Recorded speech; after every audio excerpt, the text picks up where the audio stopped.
Hello, folks. This is Brandon Chapman with another TheoTrade video for Monday, April 20th. And boy, you look at the last 14 days, the S&P has made a strong move. We had one down day. This is the second down day. And the question becomes, is this a point of inflection where the market may see a bigger decline, the V-shaped descent off of the V-shaped recovery, or is this just a bullish continuation? May we hold out here a few days and then we just break out to the upside? So what are the key components here? Obviously, oil's been a big part of the mix right now as far as looking at CL. CL's higher today, but did not really produce a lot of selling in the market generally. We kind of saw ourselves, kind of rolling to the next contract. You look at the active contract now, it's now June. We're moving away from May. May's trading at a premium as it converges towards the price that oil's trading physically, but it's not really, and now being the most actively traded contract in June, we've kind of moved off of that. And so as a function, oil futures are trading at 87 today, modestly higher on the session. As with the follow through, is there any sort of carry on effect from natural gas? We're up a little bit today. We did back off the highs just a little bit. And so again, energy story, we're seeing energy prices generally faltering at this point or falling. There's definite risks that oil prices do surge, and you know that by virtue of clicking on product depth. And I got a bunch of different curves here, but this is probably the biggest shift we've seen is that you look at this this May contract right there in the June, or now the June to the July. The premium between these, especially when we get beyond May here, the premium between these is pretty small. It's coming in. It looks a little bit, not a lot, but a little bit more like we saw before the Persian Gulf kind of conflict. So maybe some of the edge, the upside potential crash risk of oil is diminishing as now we've gotten through May's expiration and now June becomes the active contract. So now we're kind of resting on what is the market going to provide? Not just the tailwind of lower oil prices and that sort of thing. We're becoming realizing that maybe this conflict in the Persian Gulf is going to last longer, but maybe oil's flowing a little bit better. And we are seeing the oil markets calm down, although still in backwardation. Risk is still the upside, but that backwardation has come in a fair bit. So now the market has to rest on its own. And as we look at where it stands right now, up 13 or 14 days, now suddenly we're down today. Is this the beginning of a correction, maybe 5 to 10%? Or is this a mark of a continuation? We consolidate for a little bit, maybe pull back to 7,000, and then we're off to the races again. So there's a few things to look at. Number one, I like to look at the VIX, and specifically, we're seeing the VIX rise today, but the VIX3 to VIX ratio, what does this tell me? It's the term structure. It's looking forward more than what the VIX does. But today we did see the market drop a lot and a decent move in the VIX. But you'll see on Friday, this value did get close to 1.18. What that means is on Friday, the 3-month VIX was about 18% higher than the VIX. You start to get 15 to 20%. That's kind of a little bit of a warning. And you get above 20%, meaning the 3-month VIX is 20% greater than the spot VIX. That's a danger zone for the market. And so if we're to look at product depth, and here we go /VX, and we'll kind of hide a lot of these other curves here that don't really relate so much. Way too many curves on there, don't I? As we look at the pricing right now of the May and June contracts, the May contract's about 20.6, the June contract's about 21.3. If I just took a straight average, and you can normally probably take a 30-day weighted average, but if I just took a straight average, let's say 20.9, where's the VIX today? So if we look at VIX, the VIX is at 19. So we're basically about 10% higher on the futures price, 20.9 versus 19. That's 1.9 difference. That's 19% here. But the 3-month is about It's dropped a little bit, but we're about 15% higher.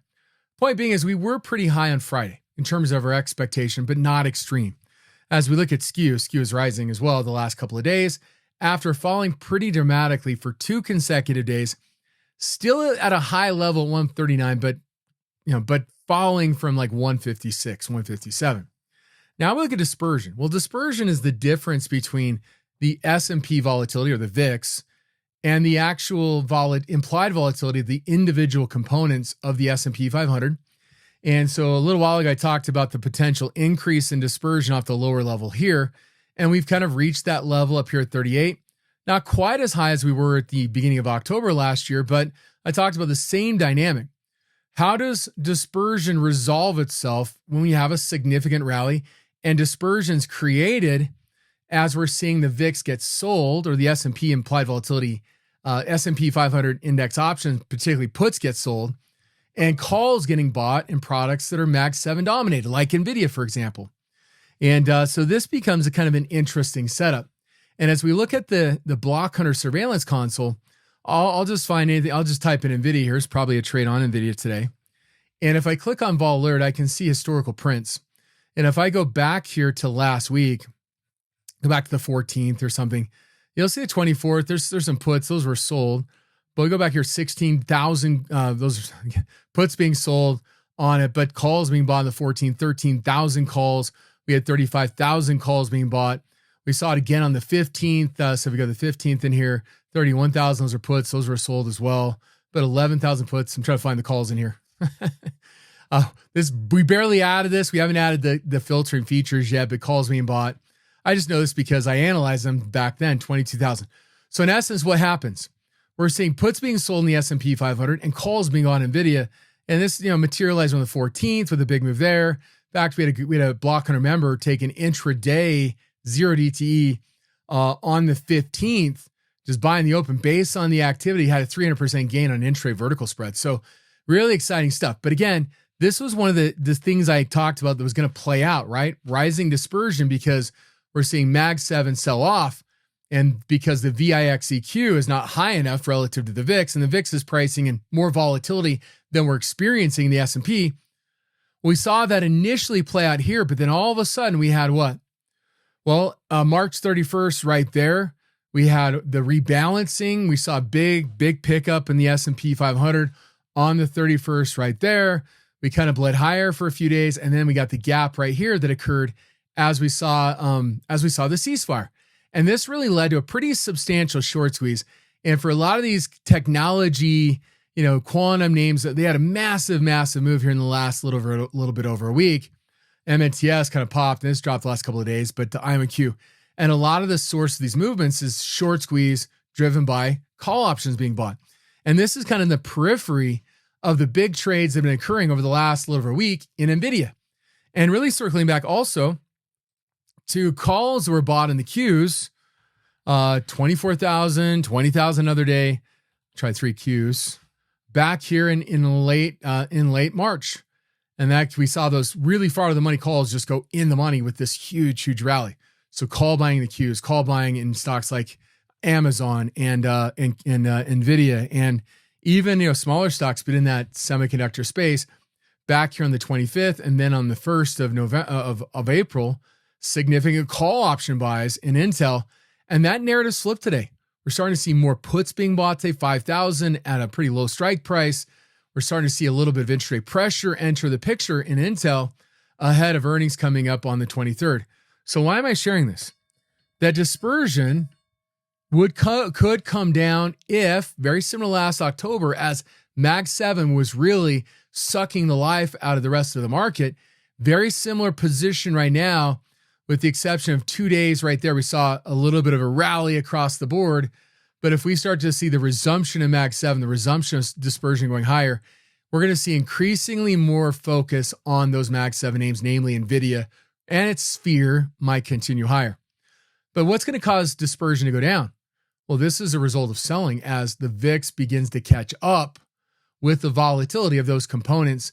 And that doesn't mean that the component volatility, VIX-EQ, can't keep going higher, because it can, right? This might break out, but it just means VIX will go higher because the component volatility has not really gone down like the VIX has over the last 2 weeks. So the reversion trade, the inflection point in the market, is going to rely on reduced dispersion and rising volatility on the VIX, which is really selling in the S&P 500. And that's probably going to be led by MAG7 names. Okay, so watch that as we maybe pull back here. Maybe we get a 50% retracement. Maybe this ends up being bigger. But the risk and inflection point is the leadership of MAG7 to the downside, and seeing the component volatility remain more subdued relative to the VIX. We're going to see a potential move in the VIX towards maybe 25 or 30. All right, that's the bearish scenario. What's the bullish scenario? Well, where's the market going to move next? I mean, we could see dispersion keep rising. We've seen it before. Maybe this creates the last gasp of MAG7 as dispersion goes up to 41. Or we start to see the markets look around a little bit more at where the value is. Well, today we saw, materials, financials have continued their ascent. We saw a lot of call option buying down here at the lows. Now we're at earnings are out of the bag. Do we head lower here? Real estate has been just a straight shot higher. Why? I have no idea, because if you look at bond prices, they've not performed similarly. So I think we're probably reaching for straws there, but we might start to look abroad. And one of those areas could potentially be Chinese stocks, right? FXI has made a nice run here, but probably lagged a little bit. If we're to compare this against the SPX, for example, it's really lagged the S&P 500 since when? About March 30th. So March 31st, rebalancing and so forth. We've really seen that FXI's lagged, maybe coming equal perform here the last 3 or 4 sessions. If we look at KWEB, these are a lot of your AI-related technology stocks in China. It's your Babas, your Baidus, etc. Similarly, not much outperformance here. Is there the possibility that maybe the Chinese yuan continues to strengthen and we start to see rotation? Well, I'm going to reset my filters. I'm going to click on block trades. So we take 1,700 down to 37 easily in one click. And if we look at the biggest today, you'll notice that FXI is amongst those. 3 days last week, Wednesday, Thursday, Friday, we saw significant call option activity in KWEB. Today, we're seeing 13,000 contracts bought in one bought 10,600, another 1,800, 798, all at the same time, an additional 1,600. So basically, we're talking about 14,000 contracts, mostly bought in a handful of prints. They're coming into FXI today. Are we about to see the dollar weaken relative to the Chinese yuan and weaken generally? It's been my take that gold and silver may actually start to lead the S&P 500. Last week, if we look at silver, it's kind of fading back today about 2%. But if we look over the course of the last week, silver was one of the better performers. We might see some movement in materials and metals. And we also might see dollar weakness contributing to stocks or ETFs like FXI. And the strike price we're seeing traded today is the 39 strike in FXI. So watch for a rotation. We saw that we kind of recovered off our lows today in FXI with today's print. KWEB today as well. KWEB came off of its lows. This might be the next trade. The strike price is traded or 31 in KWEB. We have 34 strike. And again, FXI, where we saw the 39 strike traded, providing a degree of a target for these ETFs. And again, both may capitalize on a further continuation in this bullish move in the market, whereas the market and investors begin to look for value and finding more value, maybe amongst the emerging market names. Maybe it spills over to EWZ, but this is more energy focused with stocks like PBR, for example. But maybe we see some lift in Vale, right? But this has already kind of moved a fair bit off the lows.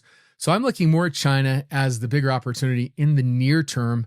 If we see a continuation of the market as a rotation, if we get an inflection point, again, maybe the dollar strengthens, maybe we see a run towards less risky parts of the market in case we do get a sell-off here. But in the near term, if the market holds up, FXI could be a leader in the coming days to weeks here. Anyway, folks, that's our video for today. We'll catch you back next week. Have a great one. Thank you.